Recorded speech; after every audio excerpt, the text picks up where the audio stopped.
हुन्छ फेरि पनि सम्पूर्ण मण्डली परिवार र परमेश्वरका जनहरू जो जतिले यी विभिन्न माध्यमहरूबाट परमेश्वरको वचन सुनिरहनु भएको छ सम्पूर्णलाई जय मसीह।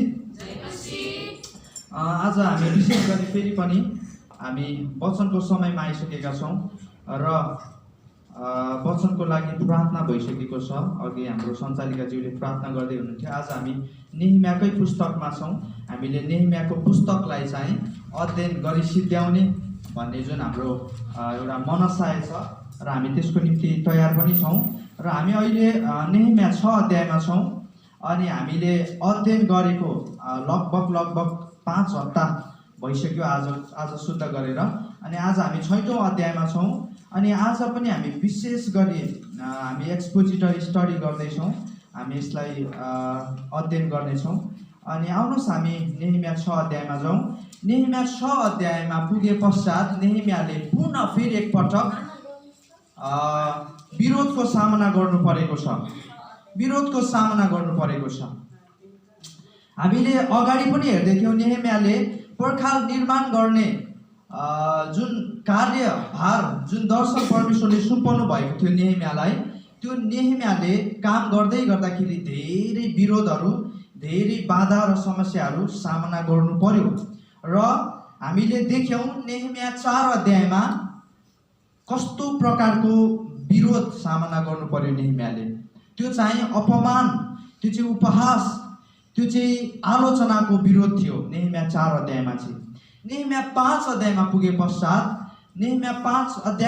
पश्चात चाहिँ आन्तरिक विरोध, आन्तरिक समस्यालाई हामीले देख्दै थियौँ। अस्ति धनी यहुदीहरूले चाहिँ गरिब निमुखा कामदार यहुदीहरूलाई चाहिँ शोषण गरेको कुराहरू, नहेरेको कुराहरू, उनीहरूलाई चाहिँ सहयोग नगरेको कुराहरू, जुन समस्याले गर्दा, जुन विरोधले गर्दा चाहिँ कामै रोक्नु पर्यो, त्यो विरोधलाई 5 अध्यायमा हामीले देख्दै थियौँ। र आज 6औं अध्यायमा चाहिँ हामी अर्को प्रकारको विरोध देख्दैछौँ जुन चाहिँ शत्रुको षड्यन्त्र हो, धोका हो र शत्रुको चतुर्याइको विरोधलाई हामी हेर्नेछौँ। अनि यो तीन किसिमको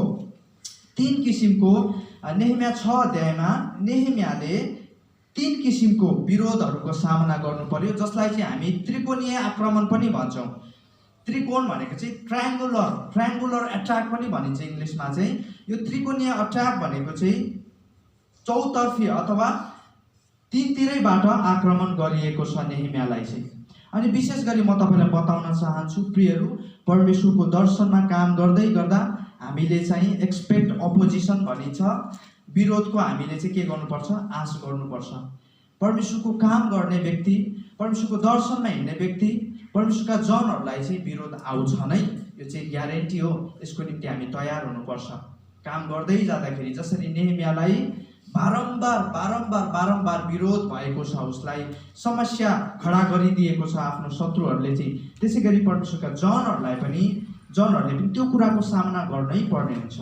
आउनुहोस् हामी नेहेमिया 6 अध्यायमा जाउँ। तपाईँहरू प्रत्येकले आफ्नो बाइबललाई मैसँग पल्टाउन सक्नुहुन्छ नेहेमिया 6 अध्यायमा।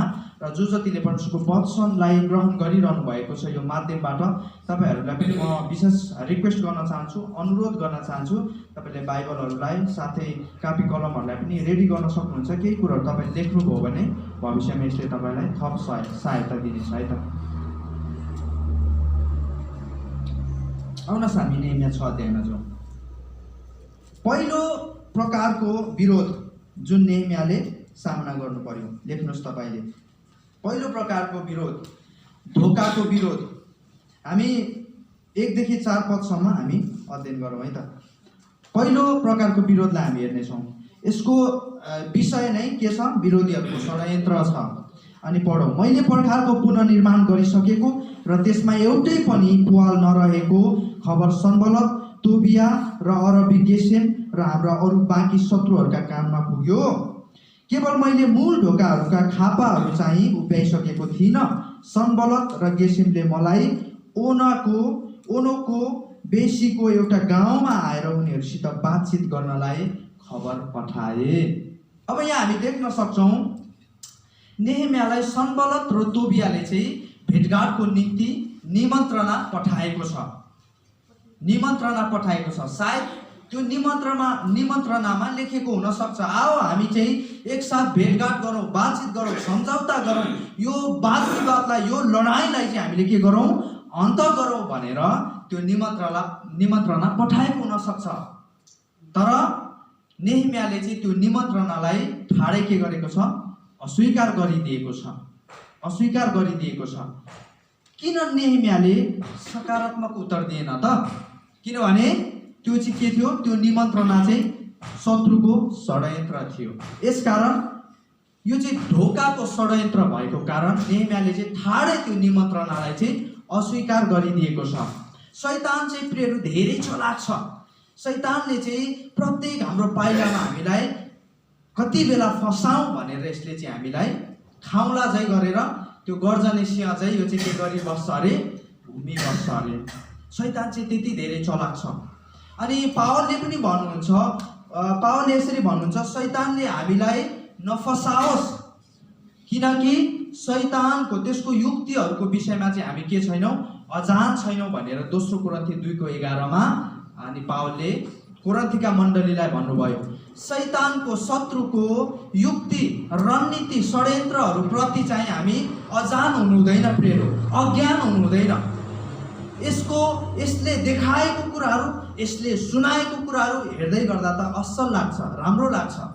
वास्तवमा हब्बाले त्यो फल खानु चाहिँ यसो हेर्दाखेरि ठिकै जस्तो लाग्छ होइन? किनकि उसले के प्राप्त गर्ने थिइन्, ज्ञान प्राप्त गर्ने थिइन्। तर शैतानले सबै कुरो भनेन। शैतान यति चलाक छ। शैतानले के चाहिँ भन्यो, तिमीले ज्ञान प्राप्त गर्नेछौ। तर शैतानले भनेन, तिमीले यो फल खाएपछि तिम्रो परमेश्वरसँगको व्यक्तिगत सम्बन्ध टुट्नेछ, तिमी चाहिँ परमेश्वरको उपस्थितिबाट लखेटिनेछौ, तिमी चाहिँ अदनको बगैँचामा अब उपरान्त बस्न पाउने छैनौ, तिमी चाहिँ के हुनेछौ, परमेश्वरको अदनको बगैँचाबाट खेदाइनेछौ भनेर उसले पुरो भनेन। यसकारण यहाँनिर नेहेमियालाई थाहा थियो, मलाई चाहिँ फसाउनको निम्ति, मलाई चाहिँ धोकामा पार्नको निम्ति यिनीहरूले चाहिँ यो निमन्त्रणालाई चाहिँ एउटा षड्यन्त्रको रूपमा मलाई पठाइरहेको छ भनेर नेहेमियालाई थाहा थियो। नेहेमियाले यहाँनिर सिधै दृढ रूपमा नकारात्मक उत्तर दिनुको केही कारणहरू हामी देख्न सक्छौँ। प्रियहरू, त्यहाँ नाइ भन्ने समय पनि हुन्छ, नो भन्ने पनि हामीले सिक्नुपर्छ। अनि यहाँ चाहिँ नेहेमियाले के भनेको छ, हुँदैन, नो भनेको छ। किन त? केही कारणहरू म तपाईँको बिचमा राख्न सक्छु। पहिलो कारण चाहिँ गलत स्थान हो। पहिलो कारण चाहिँ यहाँ हामी देख्न सक्छौँ, सनबलत, तोबिया र अरबी गेसेमले चाहिँ नेहेमियालाई कहाँ बोलाएको छ, ओनोको बेसीमा बोलाएको छ, जुन चाहिँ यरुसलेमदेखि लगभग 25 किलोमिटर टाढा उत्तर पश्चिममा पर्थ्यो। अनि यो धेरै गाउँहरूको एउटा सहर जस्तै थियो। अनि त्यो गाउँहरूमध्ये सबैभन्दा प्रख्यात जेफ्रिम भन्ने गाउँ थियो। तर त्यो गाउँलाई चाहिँ सहरको संज्ञा दिएको थियो, प्रख्यात थियो, भेटघाटको लागि साह्रो राम्रो स्थान पनि थियो। तर त्यो धेरै टाढा थियो। त्यसको लागि नेहेमियाले लगभग कमसे कम 1 दिन खर्च गर्नु पर्थ्यो। र त्यहाँ गए पश्चात उनीहरूसँग बातचित गरे पश्चात निष्कर्षमा आइसक्दा यी सबै कुराहरूको लागि कमसे कम पनि 2 या 3 दिन चाहिँ लाग्थ्यो।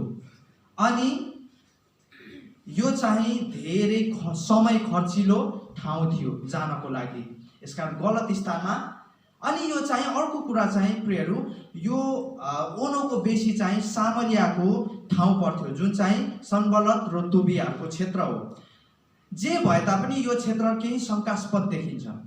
यसकारण नेहेमियाले के भनेको छ, हुँदैन, ओहो ओनो जाने, ओहो हुँदैन, म जाँदिनँ भनेर उसले ठाडै अस्वीकार गरिदिएको छ। दोस्रो कारण चाहिँ गलत मानिस।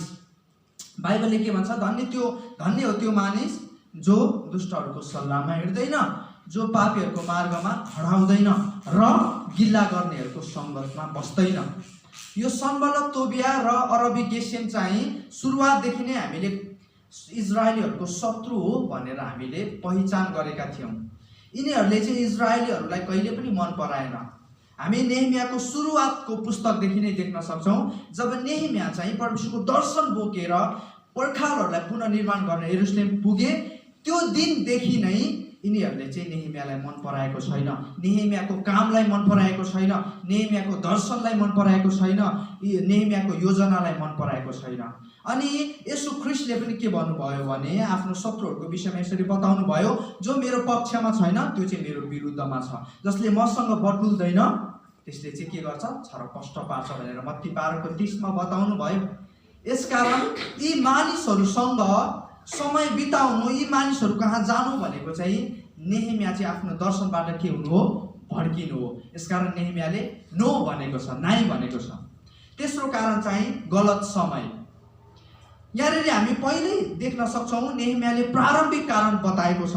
पहिलो पदमा मैले मूल ढोकाहरूका खापाहरू चाहिँ उभ्याइसकेकै छुइनँ, म त परमेश्वरको दर्शनमा काम गरिरहेको छु, म त परमेश्वरको सेवकाइमा हिँडिरहेको छु, मेरो काम त यो, मैले मेरो स्रोत, मैले मेरो साधन, मेरो जीवन, मेरो समय चाहिँ कहाँ खर्च गर्नुपर्छ, पर्खाल बनाउने कुरामा खर्च गर्नुपर्छ। यसकारण गलत समयमा निमन्त्रण आएको थियो, यसकारण ठाडै नेहेमियाले अस्वीकार गरिदियो, ठाडै। किनभने नेहेमियाले पर्खालहरू लगभग सिद्धाइसकेको थियो, तर सिद्ध्याएको चाहिँ थिएन। अझै पनि त्यहाँनिर ढोकाहरू हाल्न बाँकी थियो, गेटहरू हाल्न बाँकी थियो। अनि यो ढोका बिना चाहिँ सहर चाहिँ असुरक्षित हुन्थ्यो। भलै त्यहाँ पर्खाल निर्माण भइसकेको थियो तर ढोकाहरू थिएन। यसकारण नेहेमिया चाहिँ आफ्नो दर्शनमा केन्द्रित भएको कारणले गर्दाखेरि ती मानिसहरूको निमन्त्रणालाई चाहिँ उसले अस्वीकार गरिदियो। निमन्त्रणा फेरि एकचोटि मात्र होइन, दुईचोटि मात्र होइन, तीनचोटि मात्र होइन, 4 पटकसम्म निमन्त्रणा आएको छ। तर चौथो पटकसम्म नेहेमियाले के भन्यो, हुँदैन, म आउँदिनँ, म जाँदिनँ, किनभने मेरो काम चाहिँ यहाँनिर नेहेमियाले, अहिले हामी नेहेमियाको प्रतिक्रियालाई देख्न सक्छौँ। मेरो हातमा ठुलो योजना छ। प्रियहरू, तपाईँको जीवनमा, तपाईँको यात्रामा, तपाईँको सेवकाइमा, तपाईँको दर्शनमा तपाईँले नाइ पनि भन्न सिक्नुपर्छ, तपाईँले नो पनि भन्नुपर्ने समयहरू त्यहाँ हुन्छ। हुनसक्छ यसले कतिको हृदयलाई चोट पुर्याउला, कतिलाई रिस उठ्ला, कतिलाई तपाईँको उत्तर मन नपर्ला। तर म तपाईँलाई बताउन चाहन्छु, मानिसलाई खुसी पार्ने चाहिँ तपाईँको जिम्मेवारी होइन। गलातियाको 10 मा पावलले भन्नुहुन्छ कि म मानिसलाई खुसी पार्न खोज्दैछु, यदि म मानिसलाई खुसी पार्न खोज्दैछु भने म ख्रीष्टको दास हुनै सक्दिनँ। यसकारण प्रियहरू, अरूको खुसी चाहिँ तपाईँको जिम्मेवारी होइन। एउटा कुरा चाहिँ तपाईँले याद गर्नुहोस्, हो तपाईँले सबैलाई आदर गर्नुपर्छ, प्रेम गर्नुपर्छ, सबैको बिचमा एउटा असल सम्बन्ध हुनुपर्छ, सद्भाव हुनुपर्छ। तर यदि मानिसहरू खुसी हुन चाहँदैनन् भने त्यो तपाईँको जिम्मेवारी होइन। तपाईँको एटिट्युड चाहिँ कस्तो हुनुपर्छ, जोएल ओस्टिनले यसरी भन्नुहुन्छ, तपाईँको एटिट्युड चाहिँ यस्तो हुनुपर्छ, यदि तिमी खुसी हुन चाहँदैनौ भने मलाई खुसी हुन तिमीले रोक्न सक्दैनौ, म चाहिँ खुसी हुनेछु। तपाईँको खुसी चाहिँ तपाईँको जिम्मेवारी हो। यसकारण प्रियहरू, यहाँनिर नाइ भन्ने समयहरू पनि हुँदो रहेछ हाम्रो जीवनमा। एउटा असल अगुवाले चाहिँ नाइ पनि भन्न सक्नु पर्दो रहेछ है। अनि यो चाहिँ पहिलो किसिमको विरोध हो जुन चाहिँ नेहेमियाको कार्यमा देखियो। शत्रुहरूले चाहिँ उसलाई धोका दिएर चाहिँ कामबाट अलग्याउन खोज्यो। तर नेहेमियाको प्रतिक्रियालाई हामी हेरौँ है त, नेहेमियाको रेस्पोन्सलाई हेरौँ। यो पहिलो विरोध प्रति नेहेमियाको कस्तो थियो त प्रतिक्रिया, 3 र 4 पदमा हेरौँ है त। यसै कारण मैले यस्तो जवाब दिएर समाचार पठाएँ, अहिले मेरो हातमा ठुलो योजना छ। हेर्नुहोस् है, दर्शनमा लागेको व्यक्ति कस्तो हुन्छ। अहिले मेरो हातमा ठुलो योजना छ, म त्यहाँ आउन सक्दिनँ, काम छोडी तिमीहरू कहाँ आएर यो काम किन रोकिने। उनीहरूले मलाई 4 पल्ट यस्तै खबर पठाए र प्रत्येक पल्ट मैले उनीहरूलाई त्यस्तै जवाब दिएँ भनेर नेहेमियाले यहाँनिर बताउनु भएको छ। प्रियहरू, परमेश्वरका जनहरू, हामी दर्शनमा हिँड्ने व्यक्तिहरू, अगुवाहरू, हामी धेरैचोटि हाम्रो समयहरूलाई चाहिँ हामी गलत ठाउँमा लगानी गरिरहेका हुन्छौँ। तर यहाँनिर के भन्दै हुनुहुन्छ नेहेमियाले, मेरो हातमा ठुलो योजना छ, मेरो योजनालाई तिमीहरूले बुझ्दैनौ, मेरो दर्शन चाहिँ ठुलो छ, परमेश्वरले मलाई यस कुराको निम्ति चुन्नु भएको हो, म चाहिँ यसैमा लागि पर्छु। यहाँनिर 2 तिमोथी 2:4 मा पावलले यसरी बताउनुहुन्छ, सेनामा भर्ना भएको सिपाही अरू धन्दामा अल्झदैन। किनभने उसको लक्ष्य चाहिँ के हुन्छ अरे, आफूलाई भर्ना गर्ने व्यक्तिलाई चाहिँ खुसी, प्रसन्न पार्नु, सन्तुष्ट पार्नु चाहिँ उसको लक्ष्य हुन्छ। यसकारण हामी चाहिँ परमेश्वरद्वारा चाहिँ भर्ना गरिएका सिपाहीहरू हौ। हाम्रो लक्ष्य छ, हाम्रो उद्देश्य छ, हाम्रो दर्शन छ। हामी गलत मानिसहरू कहाँ समय बर्बाद गर्न सक्दैनौँ। यसको चाहिँ हामी जवाफदेही हुनुपर्छ परमेश्वर कहाँ चाहिँ।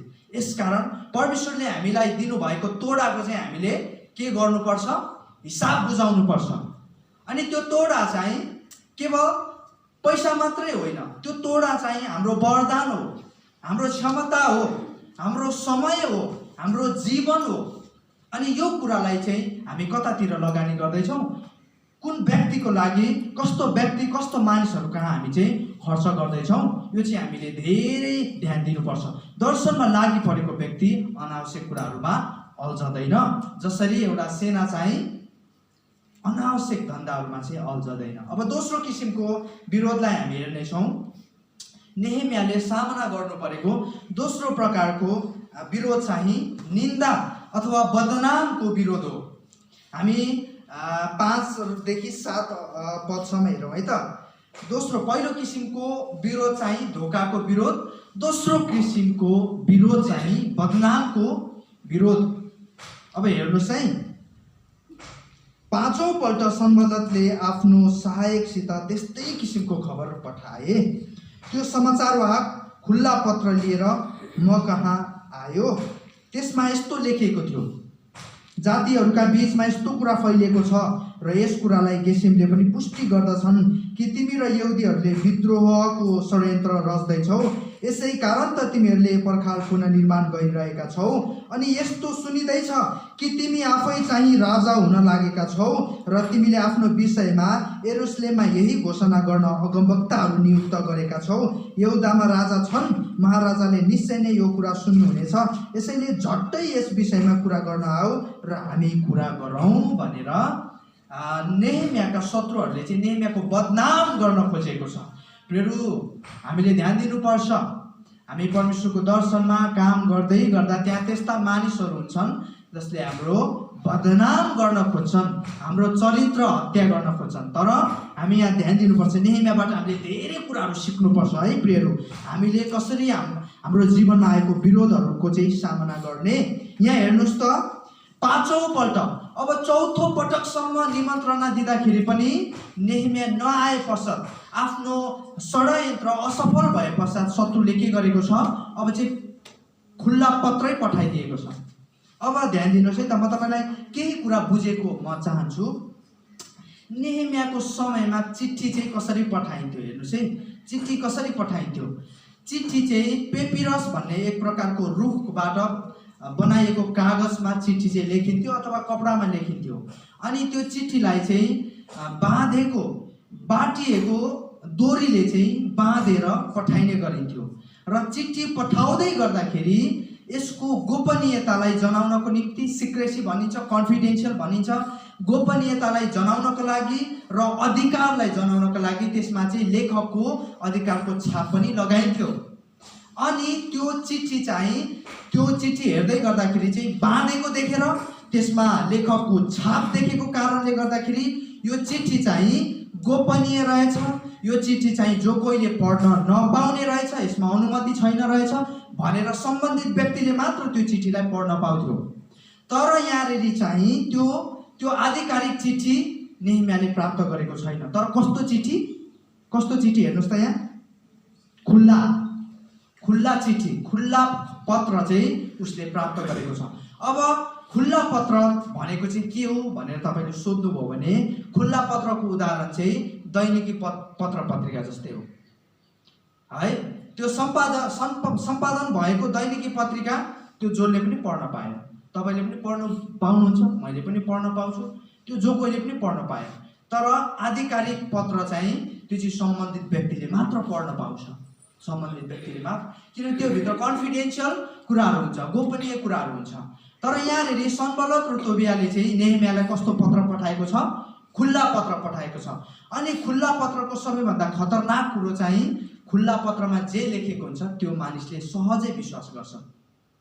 तपाईँले अहिले पत्रिका हेर्नुभयो, पत्रिकामा एउटा कुरो लेखिएको छ भने त्यो मानिस सबैले विश्वास गरिहाल्छ। अब त्यस पछाडिको त्यो लेख्नुको पछाडिको सत्य तथ्य कसैले पनि खोज तलास गर्दैन। तर पत्रिकामा जे लेखेको छ तपाईँले ठ्याक्कै त्यही विश्वास गर्नुहुन्छ, हो कि होइन? कसैको व्यक्तिको चरित्र हत्या गरेर बदनाम गरेर एउटा सम्पादन गरेको पत्रिकाले लेखिदिएको छ भने त्यो मानिसले छिट्टै विश्वास गर्छ। खुल्ला पत्रको सबैभन्दा खतरनाक कुरो चाहिँ यही हो। अनि हेर्नुहोस् है, नेहेमियालाई पठाएको खुल्ला पत्रमा पनि नेहेमियाको बदनाम गरेर विभिन्न कुराहरू लेखिएको थियो। अनि त्यो चाहिँ सायद यहाँनिर त उल्लेख छैन, तर त्यो पढ्ने मानिसहरू सबैले विश्वास गरे होला, ओहो नेहेमिया त यस्तो षड्यन्त्र बोकेर पो यरुशलेम आएको रहेछ, यो त यरुशलेमको राजा पो बन्न खोजेको रहेछ, यो त राजाको विरुद्धमा चाहिँ विद्रोह गर्नको निम्ति ट्रेजन भनिन्छ इङ्ग्लिसमा। यो ट्रेजन विद्रोह भनेको मैले तपाईँलाई अस्ति पनि बताएँ, एउटा सम्राट एउटा राजाको विरुद्धमा गर्न सकिने सबैभन्दा ठुलो अपराधलाई चाहिँ विद्रोह भनिन्छ, ट्रेजन भनिन्छ इङ्ग्लिसमा चाहिँ विद्रोह हो। अनि सायद मानिसहरूले त्यो खुल्ला पत्र पढेर नेहेमियाको विषयमा चाहिँ विश्वास गरिहाल्यो होला। तर नेहेमियाको प्रतिक्रिया हेर्नुहोस् है, हामी भए के गर्थ्यौँ होला, हामी भए अत्तालिएर है आमामा के गर्थ्यौँ होला के। तर नेहेमियाको प्रतिक्रियालाई चाहिँ हामीले अध्ययन गर्न धेरै जरुरी छ है। यहाँ हेर्नुहोस् है, नेहेमियाको बदनाम र चरित्र हत्या गर्ने रणनीतिको आधारमा चाहिँ खुल्ला पत्र पठाइयो र खुल्ला पत्रमा चाहिँ विभिन्न कुराहरू लेख्यो। हेर्नुहोस् त यहाँनिर के लेखिएको छ, जातिहरूको बिचमा यस्तो कुरो फैलिएको छ। हेर्नुहोस् है, सत्य तथ्यको आधारमा उसले पत्र पठाएकै होइन, फैलिएको छ अरे अफवाहको भरमा उसले चाहिँ पत्र पठाएको छ। र यो चाहिँ के गर्नको निम्ति अरे, नेहेमियाको चरित्र हत्या गर्नको निम्ति। र यस कुरालाई गेसेमले पुष्टि गरेको छ। अब कसले पुष्टि गरेको हेर्नुहोस् न, अब एउटा नेपालीमा भनाइ छ नि, के अरे दुधको साँचीको अरे बिरालो अरे, फेरि कसले पुष्टि गर्दैछ अरे, गेसेमले पुष्टि गरेको। गेसेम चाहिँ को हो, फेरि इजरायलको शत्रु हो, नेहेमियालाई मन नपराउने व्यक्ति। अब हेर्नुहोस् है कसले पुष्टि गर्दैछ, पुष्टि पनि फेरि आफ्नै शत्रुले नै गरेको छ। पुष्टि गर्दछ कि तिमी र यहुदीहरूले विद्रोहको षड्यन्त्र रच्दैछौ, यस्तो कुरो फैलिएको छ है। यसै कारण त तिमीहरूले पर्खाल पुनर्निर्माण गरिरहेका छौ। अनि यस्तो कुरो सुनिँदैछ कि तिमी आफै चाहिँ राजा हुन लागेको छ, यस्तो कुरो सुनिँदैछ। अब सत्य तथ्यमा आधारितै छैन। अब हामी विश्वासीहरू पनि धेरै सुनेको कुरोमा होइन, अफवाहको भरमा धेरै पछि लागिरहेका हुन्छौँ कि। हेर्नुहोस् है, सत्य तथ्यको पछाडि हामी जाँदैनौँ। एउटा अस्ति एकजना पास्टरले भन्दै हुन्थ्यो होइन, अहिले धेरै मानिसहरू चाहिँ अगमबाणीको पछाडि, कल्पनाको पछाडि, सपनाको पछाडि होइन, मानिसहरूको मनगणन्तै किंवदन्तीको कुराहरू पछि लाग्छ, तर बाइबलको कुराहरूलाई मन पराउँदैन। विश्वासीहरू यस्तो भइसकेको छ अहिले भनेर भन्दै हुन्थ्यो। हामी यहाँनिर यहुदीहरू पनि त्यस्तै परिस्थितिमा आइपुगेको छ। अनि हेर्नुहोस् है, यहाँनिर के भनेको छ, र तिमीले आफ्नो विषयमा यरुशलेममा यही घोषणा गर्न अगमवक्ताहरू नियुक्त गरेका छौ। यहुदामा राजा छन्, महाराजाले निश्चय नै यो कुरा सुनिनेछ, यसैले झट्टै यस विषयमा कुरा गर्न आऊ र हामी कुरा गर्नौँ भनेर यहाँ भनेको छ। उनीहरूको उद्देश्य चाहिँ के रहेछ त, नेहेमियालाई चाहिँ जसरी भए पनि भेट गर्नको लागि कर लगाउने उनीहरूको उद्देश्य रहेछ। उनीहरूले पहिलो विरोधमा पनि के भनेको छ, कुरा गर्न आऊ भनेको छ। अब दोस्रो, उनीहरूको यो बदनाम चरित्र हत्या गर्ने षड्यन्त्रमा पनि उनीहरूले के भन्दैछ, यसै कारण झट्ट यस विषयमा कुरा गर्न आऊ। जसरी भए पनि नेहेमियालाई चाहिँ आफ्नो कामबाट चाहिँ अलग गर्नको निम्ति, उसलाई चाहिँ आफ्नो दर्शनबाट चाहिँ उसलाई अल्झाउनको लागि, उसलाई विभिन्न कुरामा अल्झाउनको लागि उनीहरूले चाहिँ नेहेमियालाई चाहिँ आफ्नो काम गर्ने क्षेत्रबाट चाहिँ टाढा लग्न खोजिरहेको छ। तर नेहेमियाको प्रतिक्रियालाई अब हामी अध्ययन गरौँ है त। हामी भए नेहेमियाको स्थानमा भए के गर्थ्यौँ होला, हेर्नुहोस् त, नेहेमियाको स्थानमा भए के गर्थ्यौँ होला, पत्रिकामा अब ड्याङ्ग लगाएर तपाईँको नाम बक्कैदा साथ नाम छापेर तपाईँ चाहिँ विभिन्न तपाईँ अपराधमा चाहिँ तपाईँले के गरेको छ, संलग्न गराएको छ। हेर्नुहोस् है, तपाईँ के गर्नुहुन्थ्यो। अब हेर्नुहोस् है, नेहेमियाको प्रतिक्रियालाई, नेहेमियाको प्रत्युत्तरलाई हामी पढौँ है। नेहेमियाको प्रत्युत्तर चाहिँ 4वटा चरणमा हामी अध्ययन गर्न सक्छौँ। अब नेहेमियाको रेस्पोन्सलाई अध्ययन गरौँ है त। 4वटा चरण है, उसले पाइला पछि पाइला यो चरणहरू चालेको छ। पहिलो चाहिँ समस्यालाई समयमै निराकरण गरेको छ नेहेमियाले, समयमै निराकरण गरेको छ। डिसमेन्टलिङ भनिन्छ यसलाई, चाहिँ टुक्र्याउने काम गरेको छ। यो जति पनि आइपरेको षड्यन्त्रहरू छ, यो समस्यालाई चाहिँ नेहेमियाले टुक्राउने काम गरेको छ, टुक्र्याएर अध्ययन गरेको छ उसले। मैले अस्ति पनि भन्दै थिएँ, नेहेमियाले चिन्तन गर्यो। जब समस्या आइपर्यो उसले के गर्यो, चिन्तन गर्यो। हेर्नुहोस् है, उसले चाहिँ रिसमा क्रोधमा निर्णय लिएको छैन, हताशमा निर्णय लिएको छैन, आत्तिएर निर्णय लिएको छैन। उसले चाहिँ परमेश्वरसँग समय बिताएको छ, चिन्तन गरेको छ, अगुवाई खोजेको छ, परमेश्वरसँग प्रार्थना गरेको छ। यो चाहिँ नेहेमियाको सबैभन्दा शक्तिशाली प्रत्युत्तर हो। नेहेमिया जहिले पनि विरोध आउँदै गर्दाखेरि परमेश्वर कहाँ जान्छन्। प्रियहरू, हामीले पनि नेहेमियाबाट सिक्नुपर्ने कुरा चाहिँ जब हामी चारैतिरबाट शत्रुबाट घेरिन्छौँ, हाम्रो आलोचना हुन्छ, हामी पेलिन्छौँ, हामी दबिन्छौँ, हामीले जहिले पनि हाम्रो क्षमता, हाम्रो बुद्धि, हाम्रो वरदान, हाम्रो योग्यताको आधारमा होइन, परमेश्वरको अगुवाई खोज्नुपर्छ। यो चाहिँ एउटा असल अगुवाको सबैभन्दा असल गुण हो। समस्या आउँदै गर्दाखेरि हामी मानिस कहाँ दौडेर जाने होइन नि, हामी स्रोत र साधनको पछि लाग्ने होइन नि, हामी पहुँच भएको मानिसतिर आँखा हामी केन्द्रित हुने होइन नि, हामी फोकस्ड हुने होइन नि, हामी परमेश्वर कहाँ जाने हो। तर दुःखको लाग्दो कुरो चाहिँ हामी धेरै कमले यो गर्छौँ। तर हामी समस्यालाई हाम्रै तरिकाले समाधान गर्न खोज्छौँ, मानिसहरूसँग कुरा राख्छौँ, मानिसहरूको सरसल्लाह लिन्छौँ। मानिसको सरसल्लाह पनि लिनुपर्छ प्रियहरू, तर सरसल्लाह लिँदै गर्दाखेरि गलत सरसल्लाह पनि लिइदिन्छौँ क्या हामी। र नेहेमियाले यो गरेको छैन। हेर्नुहोस् है, नेहेमियाले के गर्यो अरे, उसले चिन्तन गर्यो, निराकरण गर्न खोज्यो, समस्यालाई टुक्राएर उसले अध्ययन गरेको छ। दोस्रो चरण चाहिँ नेहेमियाले के गर्यो भने आक्रमणको साँचो कारण पत्ता लगायो। उसले किन यिनीहरूले यो गर्न खोजिरहेको छ। हेर्नुहोस् त यहाँ के भनेको छ नेहेमियाले। पहिलो चाहिँ तिमीले दोष लगाएको 8 पदमा, तिमीले दोष लगाएको कुनै कुरो पनि साँचो छैन। मैले यसलाई अध्ययन गरिसकेँ, मैले यसलाई खोज तलास गरिसकेँ, मैले यसलाई एनालाइज गरिसकेँ, यो साँचो छैन। यो चाहिँ के मात्र हो, यी सबै चाहिँ मडगडन्ते कुरा मात्रै हो तिमीहरूको, मलाई फसाउनको लागि। अब हेर्नुहोस् है, अब यिनीहरूले किन मलाई आक्रमण गरिरहेछ भनेर साँचो कारण पत्ता लगायो। दोस्रो चरण चाहिँ नेहेमियाले हाम्रो परिश्रम गर्ने हातहरू दुर्बल हों र हाम्रो काम कहिल्यै नसिधियोस् भन्ने आशाले उनीहरूले हामीलाई घुर्किदिने चेष्टा गर्दै थिए।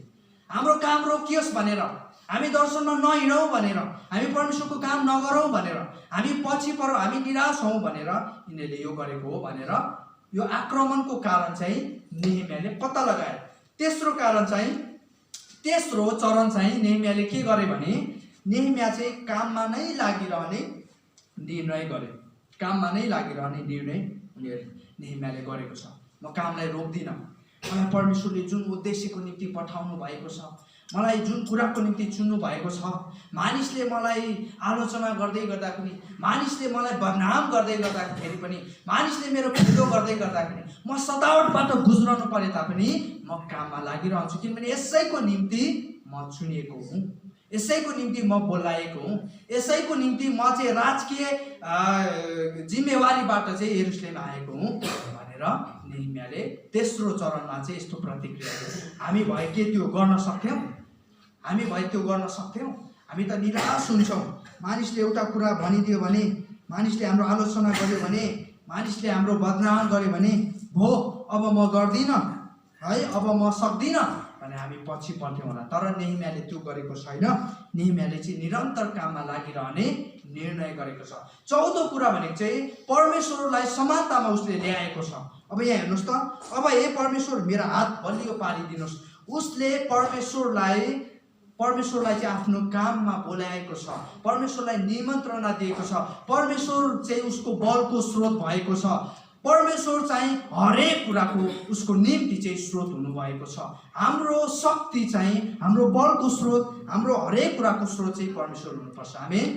मानिस होइन प्रियहरू, मानिस होइन, स्रोत साधन होइन, बडो माथि पहुँच भएको के पनि होइन, मानिसहरू पनि होइन। यहाँ हेर्नुहोस् है, नेहेमियालाई फाइदा थियो। मैले अघि पनि भने नेहेमियालाई उनीहरूसँग बातचित गरेको भए, उनीहरूसँग सम्झौता गरेको भए, उनीहरूसँग कुराकानी गरेको भए नेहेमियालाई अभियसली के थियो, फाइदा थियो। किनभने सनबलत, तोबिया, गेसेम भनेको चाहिँ सामरिया क्षेत्रको के हो, राज्यपालहरू हो, बडो उच्च ओहदामा भएका व्यक्तिहरू हो, नेता जस्तै हो, मन्त्रीहरू जस्तै हो, राजकीय घरानाका व्यक्तिहरू हो।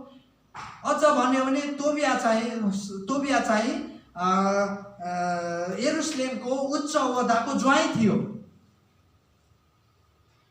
हामी भए के गर्थ्यौँ? हामी भए आत्तुरी साथको थियौँ होला, मन्त्रीसँग मेरो आज के छ, बातचित छ, कुराकानी छ। अझ अहिले त हामी मन्त्रीसँग टक्क होइन बातचितपछि फोटा पनि खिचेर होइन राख्यौँ होला, हामी भए त त्यो गर्थ्यौँ होला। तर नेहेमियाले के गरेको छ, हुँदैन, म आउँदिनँ, मेरो काम त्योभन्दा महत्त्वपूर्ण छ।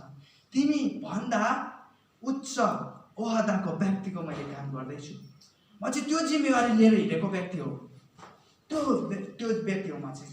नेहेमियाले कहिले पनि म को हुँ भन्ने कुरा बिर्सेको छैन, म कसको निम्ति काम गर्दैछु भन्ने कुरा उसले बुझेको छ। प्रियहरू, म अर्थशास्त्रको लागि होइन, म चाहिँ सन्बलत र तोबियाको निम्ति होइन, म चाहिँ कुनै व्यक्तिको लागि होइन, म चाहिँ स्वयं परमेश्वरको लागि काम गर्दैछु। यो कुरा उसले बुझेको छ प्रियहरू। यसकारण उसले बारम्बार परमेश्वरलाई आफ्नो काममा ल्याएको छ, समानतामा ल्याएको छ। प्रभु, यिनीहरूसँग तपाईँ नै बदला लिनुहोस्, म लिँदिनँ। प्रभु, यिनीहरूको लेखाजोखा चाहिँ तपाईँ राख्नुहोस्। प्रभु, मेरो बल बढाइदिनुहोस्, मेरो शक्ति बढाइदिनुहोस् भनेर नेहेमियाले बारम्बार समस्या विरोधको प्रतिक्रिया चाहिँ यसरी दिएको छ। अब तेस्रो र अन्तिम विरोधलाई हामी देख्न सक्छौँ। अहिलेसम्म हामीले दुईटा विरोधलाई देख्यौँ।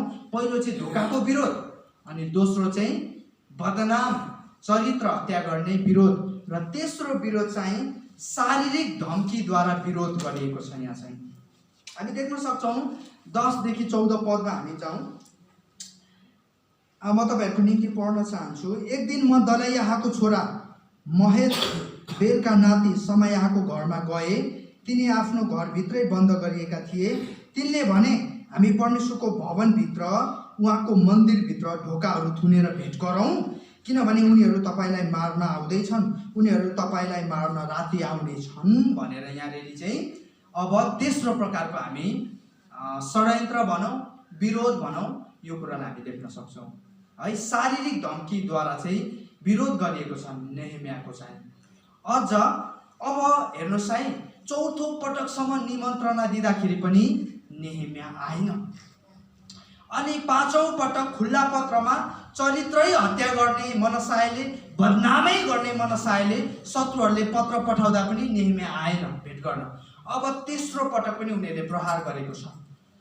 अब तेस्रो पटक चाहिँ उनीहरूले शरीरको धम्की दिएको छ, मार्ने धम्की दिएको छ, उसको हत्या गर्ने धम्की दिएको छ। अनि त्यसको निम्ति चाहिँ यो शत्रुहरूले चाहिँ सनबलत तोबियाहरूले चाहिँ कसलाई किनेको रहेछ भाडामा, धार्मिक मानिसलाई किनेको रहेछ। अब हेर्नुहोस् है, अगमवक्ता समायाहलाई उनीहरूले किनेर भाडामा किनेर अनि नेहेमियालाई चाहिँ उनीहरूले चाहिँ डर त्रास देखाउन खोजेको छ।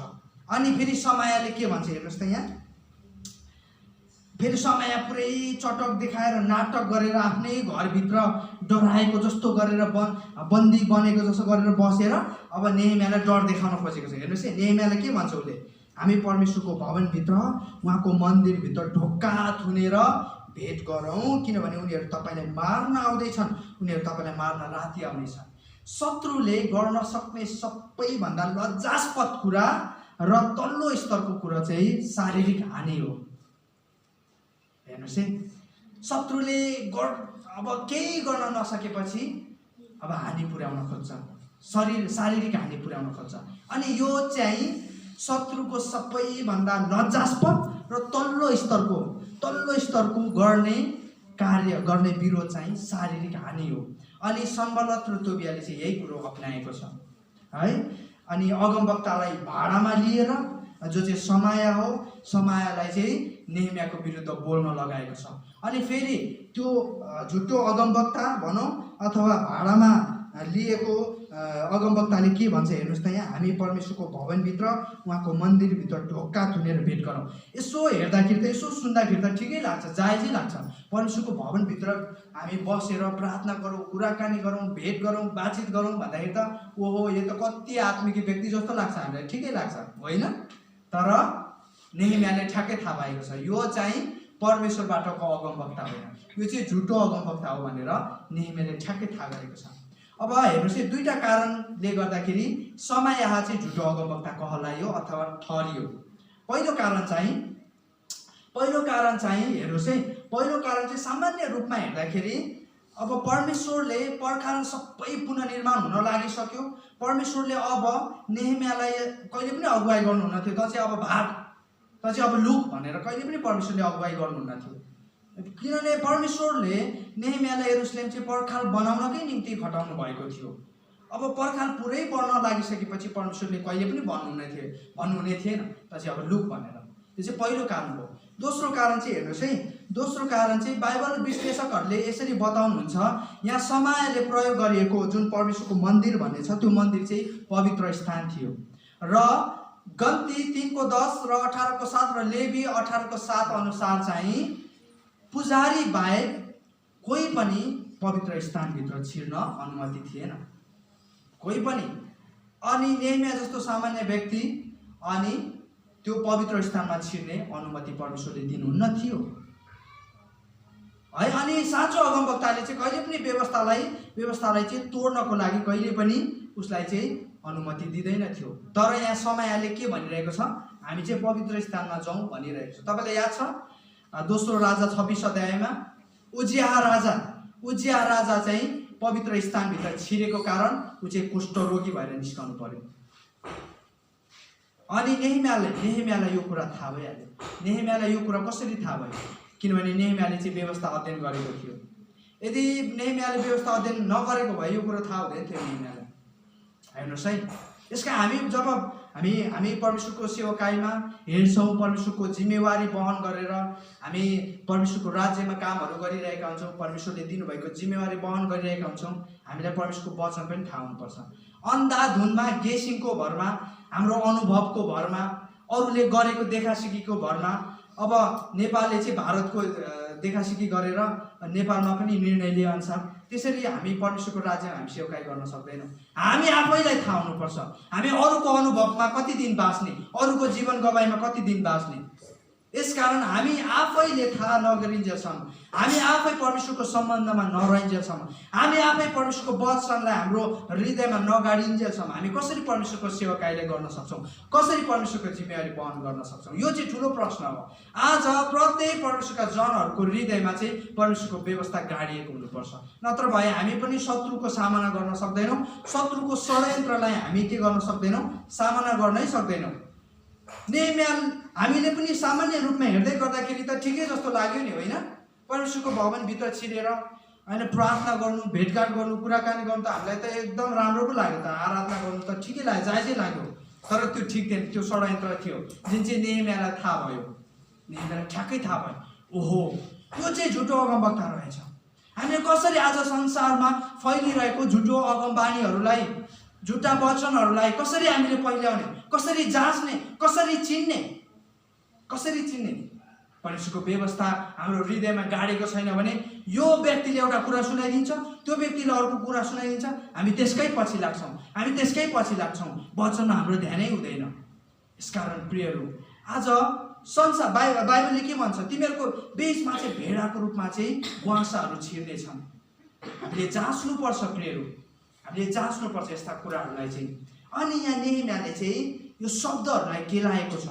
अनि ओहो यो त डरलाग्दो कुरो, यो त खतरनाक कुरो, यो त मलाई फसाउनको लागि, मलाई परमेश्वरको दृष्टिमा चाहिँ अपमानित, दण्डित तुल्याउनको लागि यो चाहिँ षड्यन्त्र रचिएको रहेछ भनेर नेहेमियाले थाहा भयो। अब नेहेमियाको प्रतिक्रियालाई हामी हेरौँ है त। नेहेमियाको प्रतिक्रिया के छ त यो तेस्रो विरोधमा चाहिँ हेरौँ है त। अब हामी 11मा जाउँ। तर मैले भने के म जस्तो मानिस भाग्नु र? इङ्ग्लिसमा एउटा शब्द छ, escape is not an solution भनिन्छ, होइन? भाग्नु चाहिँ समाधान होइन, समस्याको समाधान होइन भनेर। अनि हेलेन केलरले यसरी भन्नुहुन्छ, जिन्दगीको लामो यात्रामा समस्यादेखि भाग्नु भन्दा पनि समस्याको सामना गर्नु चाहिँ बुद्धिमानी हुन्छ भनेर बताउनुहुन्छ। अनि यहाँ नेहेमियालाई त्यो कुरा थाहा थियो कि म जस्तो मानिस भाग्नु र? मेरो सुरक्षा चाहिँ भगाइमा छ र? मेरो सुरक्षा कहाँ छ? मेरो सुरक्षा त परमेश्वरमा पो छ त। म जस्तो मानिस बाँच्नलाई मन्दिरमा जानु र? म जान्न भनेर उसले यो कुरालाई पनि ठाडै अस्वीकार गरिदिएको छ। प्रियहरू, समस्यादेखि भाग्नु चाहिँ समाधान होइन रहेछ। यसको सामना गरेर यसलाई कसरी सुल्झाउन सकिन्छ, त्यो चाहिँ समाधान रहेछ। अनि नेहेमियालाई थाहा थियो म चाहिँ कहीँ पनि सुरक्षित हुँदिनँ सिवाय परमेश्वर कहाँ। हाम्रो सुरक्षा चाहिँ कहाँ छ? परमेश्वर कहाँ। बाइबलले पनि भन्दछ परमेश्वरको नाउँ चाहिँ के हो त? एउटा बलियो धरहरा जस्तै हो। धर्मीजनहरू चाहिँ त्यहाँ दगुरेर जान्छन् र सुरक्षित रहन्छन्। प्रियहरू, तपाईँ र मेरो सुरक्षा चाहिँ हामीले के कुरामा भेटाइरहेका छौँ त्यो चाहिँ बडो महत्त्वपूर्ण छ, बडो महत्त्वपूर्ण छ, बडो महत्त्वपूर्ण छ। आज कति व्यक्तिहरूले आफ्नो सुरक्षा चाहिँ अनेकौँ कुराहरूमा भेटाइरहेको हुन्छ, तर परमेश्वरमा उसले भेटाउँदैन। परमेश्वरमा उसले आफ्नो आनन्द भेटाउँदैन। परमेश्वरमा उसले आफ्नो शान्ति भेटाउँदैन।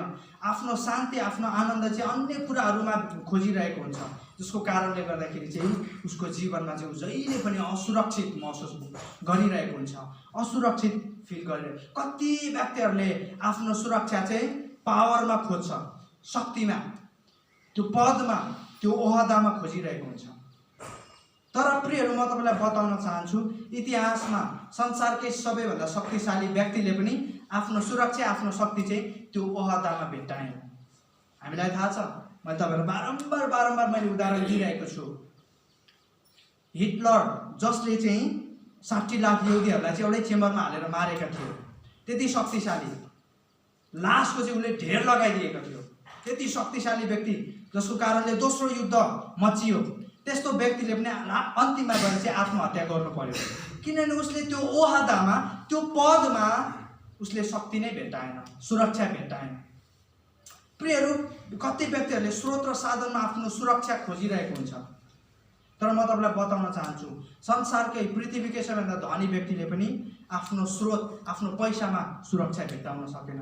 अनि सुलेमान राजाले के भन्नुहुन्छ? सबै कुरो व्यर्थ रहेछ भन्नुहुन्छ। प्रियहरू, यो ज्ञानले पनि, यो बुद्धिले पनि, बुद्धिमा पनि हाम्रो सुरक्षा छैन। किन मैले अघि पनि भने सबै कुरो व्यर्थ भनेर सुलेमानले भन्नुभयो, जो चाहिँ पृथ्वीकै सबभन्दा के हो? बुद्धिमानी व्यक्ति, ज्ञानी व्यक्ति। यसकारण प्रियहरू, अरू थोकमा हाम्रो सुरक्षा छैन। हाम्रो सुरक्षा चाहिँ कहाँ छ? परमेश्वरमा छ। प्रियहरू, परमेश्वरमा छ, परमेश्वरमा छ। हाम्रो सुरक्षा चाहिँ परमेश्वरमा छ। प्रियहरू, यसकारण यहाँ नेहेमियालाई यो कुरा थाहा थियो। यसकारण म बाँच्नको निम्ति भाग्नु भनेर यहाँ प्रश्न गर्नुहुन्छ।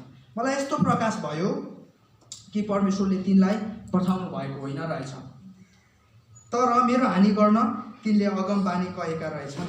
झुटो अगमबानी। हेर्नुहोस् है, अब सनबलत र तोबियाले तिनलाई यो कुरा भन्न भाडामा लिएका थिए। मेरो बदनाम गरेर अपमान गर्न मलाई धम्की दिएर उनीहरूको कुरामा सहमत भई पाप गर्न लाउनलाई तिनले रकम लिएका थिए भनेर। यसकारण यो सबै प्रकाश चाहिँ परमेश्वरले नेहेमियालाई दिनुभएको कारण उसले ठाडै अस्वीकार गरिदिएको छ। हे मेरा परमेश्वर, तोबिया र सनबलतले जे गरेका छन् सो सम्झना राख्नुहोस्। साथै मलाई डर देखाउने चेष्टा गरिरहने अगमवादिनी नोअदिया र अरू बाँकी अगमवक्ताहरूलाई पनि सम्झना राख्नुहोस्। हेर्नुहोस् है, यहाँ गलत झुटा अगमवक्ताहरूले चाहिँ समय मात्र होइन रहेछन्, तर नोअदिया र अरू अगमवक्ताहरूले पनि नेहेमियालाई बारम्बार त्रास देखाएको रहेछ, जुन कुरा चाहिँ उसले परमेश्वरमा जाहेर गर्छन्। र अब हामी आयौँ पर्खालको निर्माणको समाप्ति। अब काम सकियो। जब नेहेमियाले यी विरोधहरूको सामना गर्यो नि, तब चाहिँ पर्खालको काम चाहिँ समाप्त भयो। आमेन। प्रियहरू, यदि हामी दौडलाई समाप्त गर्न चाहन्छौँ भने हामीले विरोधको सामना गर्नै पर्छ। हेर्नुहोस् त, यहाँ कति किसिमको, कति प्रकारको, कति धेरै विरोध चाहिँ नेहेमियाले सहनु पर्यो, सामना गर्नु पर्यो। 4 अध्यायमा उसले आलोचना सहनु पर्यो, बदनाम सहनु पर्यो, अपमानलाई सहनु पर्यो, उपहासलाई सहनु पर्यो। 5औँमा आए पश्चात आफ्नै जातिहरूबाट, आफ्नै परिवारका सदस्यहरूबाट, आफूले विश्वास गरेको व्यक्तिहरूबाट काम रोकियो, बाधा आयो। फेरि कतिचोटि आफ्नै परिवारबाट पनि, आफ्नै मण्डलीका जनहरूबाट पनि बाधा आउँछ, विरोध आउँछ। यो होइन कि मेरो परिवार जहिले पनि मलाई साथ दिन्छ, यो होइन, आफ्नै परिवारबाट पनि बाधा आउँछ। योसेफको जीवनमा हेर्नुहोस्, परमेश्वरको दर्शन काम गर्दै गर्दा आफ्नै परिवार चाहिँ बाधाको रूपमा आइपर्यो। अनि परमेश्वरले चाहिँ योसेफलाई चाहिँ त्यो परिवारबाट हटाउनु पर्यो दर्शन पुरा गर्नको निम्ति चाहिँ। आउँछ प्रियहरू, कतिचोटि आउँछ, नआउने होइन, आउँछ। यसकारण हामी ध्यान दिनुपर्छ। अब 6औँ अध्यायमा आए पश्चात शत्रुहरूबाट यो 3 प्रकारको फेरि विरोध नेहेमियाले सहनु पर्यो। तब मात्रै गएर नेहेमिया चाहिँ के भएको छ? सफल भएको छ, काम गर्न चाहिँ काम पुरा गर्न चाहिँ कति दिनमा अरे 72 दिनमा। हेर्नुहोस् है, मैले अस्ति पनि भन्दै थिएँ 140 वर्षदेखि भग्नावशेषको रूपमा भत्किएको रूपमा भएको पर्खाल चाहिँ 52 दिनमा, जम्मा 2 महिनामा पनि होइन, 2 महिना भन्दा अझ कम समयमा चाहिँ पर्खाल पुनर्निर्माण भएको छ। यो कुरालाई हामी हेरौँ यहाँनिर। एलुल भनेको अक्टोबर है, अक्टोबर महिनामा 25औं दिनमा पर्खालको काम सिद्धियो। त्यो 52 दिन लाग्यो, 52 दिन। 140 वर्षदेखि बन्न नसकेको पर्खाल चाहिँ 52 दिनमा बन्यो। जब परमेश्वरबाट दर्शन भएको व्यक्तिले काम सुरु गर्छ नि, त्यो सफल हुन्छ। आमेन, त्यो सफल हुन्छ। त्योभन्दा अगाडि किन पर्खाल पुनर्निर्माण भएन? किन परमेश्वरबाट दर्शन प्राप्त भएको व्यक्तिको त्यहाँ आवश्यकता थियो, नेहेमिया जस्तै व्यक्तिको आवश्यकता थियो। यसका 140 वर्षदेखि भत्केकै। अब यहाँ हामी देख्न सक्छौँ, जब हाम्रा सबै शत्रुहरूले यो कुरा सुने तब वरिपरिका सबै जातिहरू डराएर हतोत्साहित भए, किनकि यो काम परमेश्वरको सहायताद्वारा पुरा भएको हो भनी उनीहरूले चाल पाए। त्यसबेला यहुदाका भारदारहरूले तोबियालाई धेरै पत्रहरू पठाउँदै थिए। हेर्नुहोस् है, यहुदाकै मानिसहरू पनि शत्रुहरूसँग के थियो? मिलेको थियो। त्यसबेला यहुदाका भारदारहरूले तोबियालाई धेरै पत्र पठाउँदै थिए, तिनीहरूले उनीबाट जवाब पनि पाउँदैन थिए। अब शत्रुहरू डराए, त्यस कारणले यहुदाका मानिसहरूले पत्र त लेख्थे, तर शत्रुहरूले त्यसको जवाब चाहिँ फर्काउँदैन थिए। किनभने यहुदाका धेरै जनाले उनीसित गठ बाँधेका थिए, किनकि उनी आराका छोरा सकन्याका ज्वाइँ थिए। अघि मैले पनि भने ज्वाइँ थिए। उनका छोरा योहानानले चाहिँ बेरेक्याहका छोरा मसुल्लामकी एउटी छोरीलाई विवाह गरेका थिए। तिनीहरू सधैँ मेरो सामु तोबियाको प्रशंसा गर्थे र मैले भनेका कुरा गएर उनलाई सुनाउँथे, अनि तोबियाले मलाई धम्की दिएर पत्रहरू पठाउँथे। हेर्नुहोस् है, यहाँनिर काम सफल भयो, पर्खाल पुनर्निर्माण भयो, परमेश्वरले दिनुभएको दर्शनको काम पुरा भयो। तर यहाँ अचम्म लाग्दो कुरा हेर्नुहोस् त, चार किसिमको अचम्मको कुरा हामी भेट्टाउँछौँ। पहिलो अचम्मको कुरो चाहिँ पर्खाल पुनर्निर्माण भयो, तर त्यहाँ केही पनि छैन, न उत्सव छ, न रमाहट छ, होइन, त्यहाँ केही पनि छैन, सेलिब्रेसनै छैन। सिम्पली सामान्य रूपमा नेहेमियाले के भन्दैछ? काम सकियो 52 दिनमा भनिदिएको छ। त्यहाँ के छैन? रमाहटै छैन, उत्सवै छैन, धेरै भेटघाटै छैन, सिम्पली सामान्य रूपमा। अनि मलाई अचम्म लाग्यो, यत्रो ठुलो काम सकिएको छ, यत्रो काम सिद्धिएको छ, हामी भए त रिबन काटेर, होइन, मानिसलाई बोलाएर भोज भतेर गरेर मोज मजा गरेर उत्सव मनाउँथ्यो होला। तर नेहेमियाले चाहिँ सामान्य रूपमा 52 दिनमा काम सक्यो। अनि मलाई अचम्म लाग्यो, किन यस्तो भयो? खासमा नेहेमियाको उद्देश्य चाहिँ अझै सकिएको थिएन, नेहेमियाको दर्शन अझै सकिएको थिएन। नेहेमियाले पर्खाल मात्र होइन, पर्खालभित्रका मानिसहरूलाई पुनर्निर्माण गर्न चाहन्थे। हामी प्रियहरू, भवन ठुलो कुरो होइन नि, भवनभित्रको मानिस ठुलो कुरो हो नि। पर्खाल ठुलो कुरो होइन नि, सहर ठुलो कुरो होइन नि, सहरभित्रको मानिस ठुलो कुरो हो नि। पर्खाल पुनर्निर्माण भयो, भवन बन्यो, तर भवनभित्रको मानिस चाहिँ परमेश्वरको लागि तयारै छैन भने त्यो के सफल भयो र? त्यो भएन। यसकारण प्रियहरू, हामीले भवनको निम्ति निरन्तर प्रार्थना गरिरहेका छौँ। यो प्रार्थनाको आवश्यकता पनि हो, तर भवनभित्रको मानिस चाहिँ आवश्यक हो। आमेन। भवनभित्रको मानिस चाहिँ हामी तयार हुनुपर्छ। भोलिको दिन परमेश्वरले हामीलाई आशिष दिएर 10 तले भवन दिनु होला, ठुलो परिमाणको भवन दिनु होला।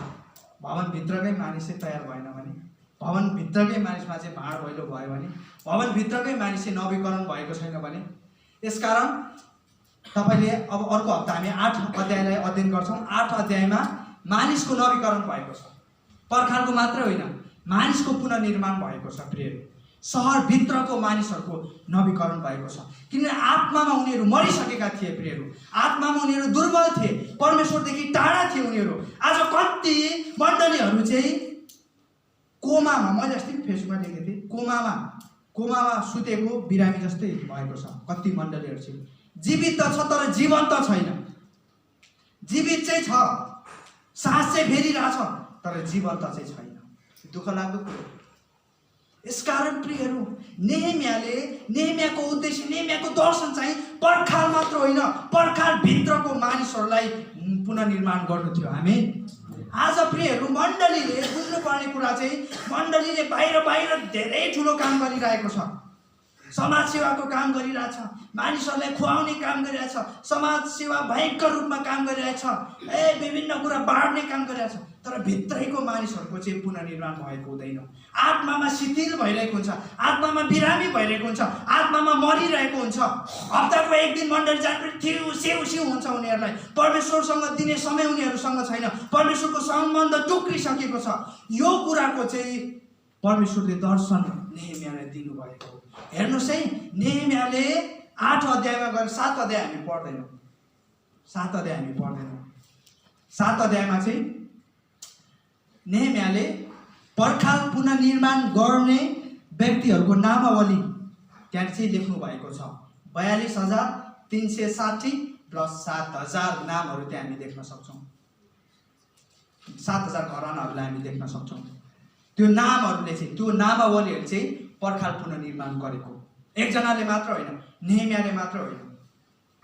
मण्डली बनाउने कुरो चाहिँ पास्टरले मात्र गर्ने काम होइन, अगुवाले गर्ने काम मात्र होइन, एल्डरले गर्ने काम मात्र होइन, डिकनले गर्ने काम मात्र होइन।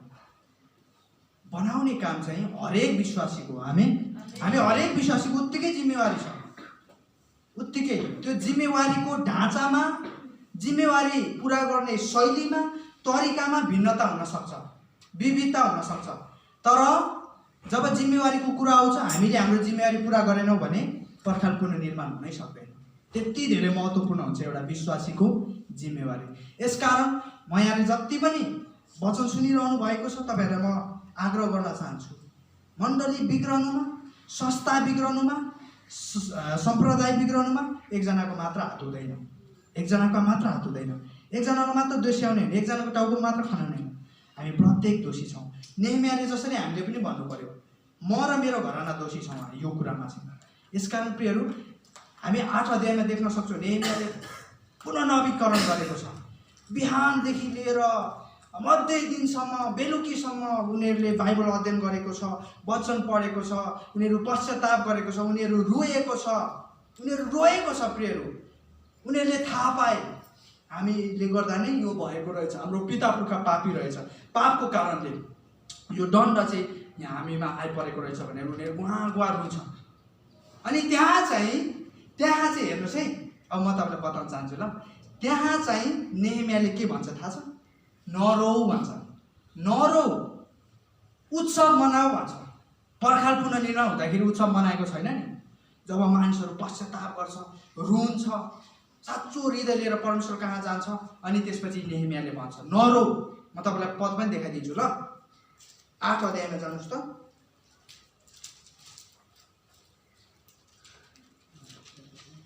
8 को तपाईँले 9 मा हेर्नुहोस् त। 8 को 9 मा हेर्नुहोस् त। त्यहाँ नेहेमियाले के भन्छ?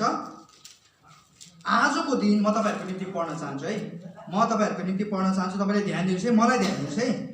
आजको दिन परमप्रभु तिमीहरूका परमेश्वरको निम्ति पवित्र छ, विलाप नगर अनि नरो, किनभने व्यवस्थाका वचनहरू सुनेर तिनीहरू सबै रुँदै थिए। तब नेहेमियाले तिनीहरूलाई भने, अब तिमीहरू जाओ, स्वादिष्ट भोजन खाओ र मिठो पेय पदार्थ पियो र आफ्नो निम्ति जुटाउन नसक्नेहरूलाई पनि भाग पठाइदेऊ, किनभने आजको दिन हाम्रा परमप्रभुको निम्ति पवित्र छ। उदास नहो, किनभने परमप्रभुको आनन्द नै तिमीहरूको बल हो। आमेन। यो चाहिँ साँचो कारण हो के उत्सव मनाउनको निम्ति, आनन्द मनाउनको निम्ति, स्वादिष्ट भोजन खानको निम्ति, एकअर्कालाई दिनको निम्ति, उत्सव मनाउनको निम्ति, रमाइलो गर्नु, यो चाहिँ हो नि त कारण। जब पर्खालभित्रको, जब मण्डली भवनभित्रको मण्डली चाहिँ पुनर्निर्माण हुन्छ, परमेश्वरमा नवीकरण हुन्छ, परमेश्वरमा सम्बन्धित हुन्छ, परमेश्वरमा टुटिएको सम्बन्धहरू जोडिन्छ, त्यति बेला चाहिँ हो नि त, त्यति बेला चाहिँ उत्सव मनाउने कुरा, त्यति बेला चाहिँ हो रमाहट गर्ने कुरा। पर्खाल पुनर्निर्माण हुँदा उत्सव मनाएको छैन नि।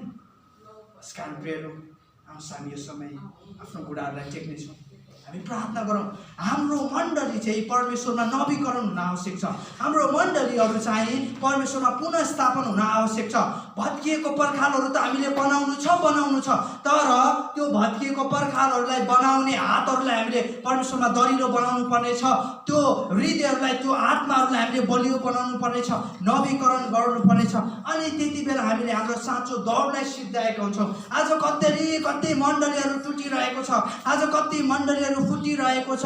अनि त्यो टुट्दै गरेको मण्डली, त्यो फुट्दै गरेको मण्डली भवन त राम्रो छ प्रियहरू, तर भित्रको मण्डली चाहिँ बिग्रिसकेको छ, टुटिसकेको छ, फुटिसकेको छ। परमेश्वरबाट उनीहरू टाढा छन्। उनीहरूको निम्ति हामीले प्रार्थना गरेको आज जसरी पर्खाल पुनर्निर्माण गर्ने जिम्मेवारी चाहिँ हरेक यहुदीहरूको थियो, आज मण्डली बनाउने, सम्प्रदाय बनाउने, समुदाय बनाउने, समाज बनाउने, राष्ट्र बनाउने जिम्मेवारी चाहिँ आज प्रत्येक विश्वासीहरूको काँधमा परमेश्वरले दिनुभएको छ। हो प्रियहरू, हामी हाम्रो विश्वासको यात्रामा हिँड्दै गर्दा मानिसले हाम्रो बदनाम गर्छन्, शत्रुले हाम्रो आलोचना गर्छन्। हो, त्यो समस्याको सतावट भएर हामी गुज्रिनु पर्नेछ। तर त्यस्तो अवस्थामा पनि जब हामी परमेश्वरसँग टाँसिन्छौँ, परमेश्वरसँग रहन्छौँ, परमेश्वरमा हाम्रो विश्वास हुन्छ, परमेश्वरमा हाम्रो भरोसा हुन्छ, त्यस पश्चात हामी उहाँमा अडिग रहन्छौँ। कुनै पनि समस्याले हामीलाई डगमगाउन दिँदैन, कुनै पनि समस्याले हामीलाई ढलहल हाम्रो दर्शनबाट हामीलाई अल्झ्याउँदैन।